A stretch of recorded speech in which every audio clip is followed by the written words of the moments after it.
Mission de terrain pour l'Agence régionale de santé. Opération contrôle de la qualité des eaux de baignade. Cible, la plage de Madiana à Schœlcher.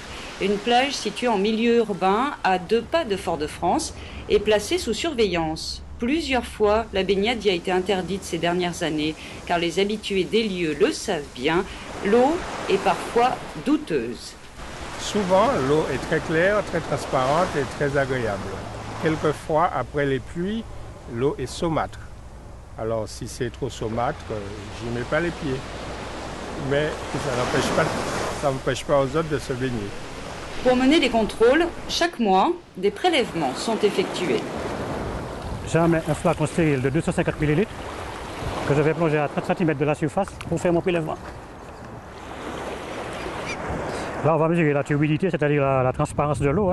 Ce qui nous intéresse, c'est de savoir si la transparence elle est inférieure ou supérieure à 1 mètre. Donc, on laisse descendre jusqu'à la disparition ou pas du disque qui s'appelle le disque de Secchi, qui est un instrument utilisé pour mesurer la transparence de l'eau. Là, on est supérieur à 1 mètre. Par contre, là, du côté du marigot, elle est un petit peu marron là. On va aller voir le marigot. Donc le marigot avec la ravine qui s'écoule ici. Donc on voit très peu d'algues sur les rochers, ça veut dire que l'eau est pauvre en nutriments, en nourriture. Cette nourriture, c'est essentiellement des nitrates d'ailleurs, qui viennent tout simplement de nos eaux usées. Il y a quelques années, ce n'était pas le cas. Pourquoi? Parce qu'il y a toujours un poste de refoulement. Donc ce poste de refoulement, pour différentes raisons, ne fonctionnait pas parfaitement. Et il y avait parfois des rejets d'eau usée ici. Aujourd'hui, c'est une situation qui a été bien rétablie. Et donc, on a abouti à une amélioration durable dans le temps où on voit que d'une année sur l'autre, la qualité de l'eau s'améliore. Le nouveau poste de refoulement a été construit il y a moins de 2 ans. Il est situé entre la mer et la rivière. Et 2 fois par semaine, il est contrôlé par des agents de la Régie des eaux. Alors ici, nous sommes dans le poste de refoulement de Madiana plage. Donc c'est un ouvrage qui sert à collecter des eaux usées qui arrivent en point bas pour les rebasculer sur un autre ouvrage en l'occurrence qui va les renvoyer vers la station d'épuration.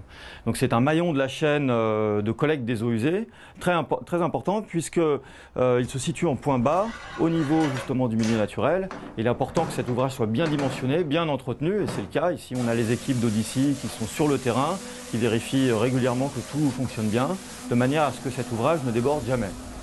À Madiana, grâce à ces travaux, la situation s'est améliorée. Mais ce n'est pas le cas partout. Sur les 61 points de baignade contrôlés dans l'île en 2011, 6 posent encore problème. Il y a 10% des zones de baignade, en fait, 6 sur 61, qui sont en catégorie C. La catégorie C, c'est une catégorie qui est intitulée eau moyennement momentanément polluée. Ce seuil des 10% est grosso modo, sauf exception, une constante dans les résultats qu'on a. C'est-à-dire qu'on a toujours 10% de baignades qui ne sont pas de très bonne qualité.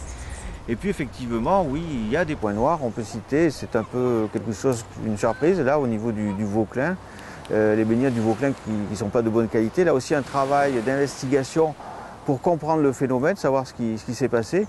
C'est ce qu'on va citer essentiellement avec peut-être Petit-Anse aux Anses d'Arlay, où là on a tout un quartier qui est démuni de tout assainissement, c'est une situation complexe, voire la plage de l'Anse-Salane. Un souci renforcé par la perspective d'une nouvelle directive européenne. Elle entrera en application dans 2 ans et sera plus contraignante que la législation française en vigueur aujourd'hui. Si rien n'est fait d'ici là, entre 10 et 20% des plages martiniquaises pourraient être déclarées interdites à la baignade.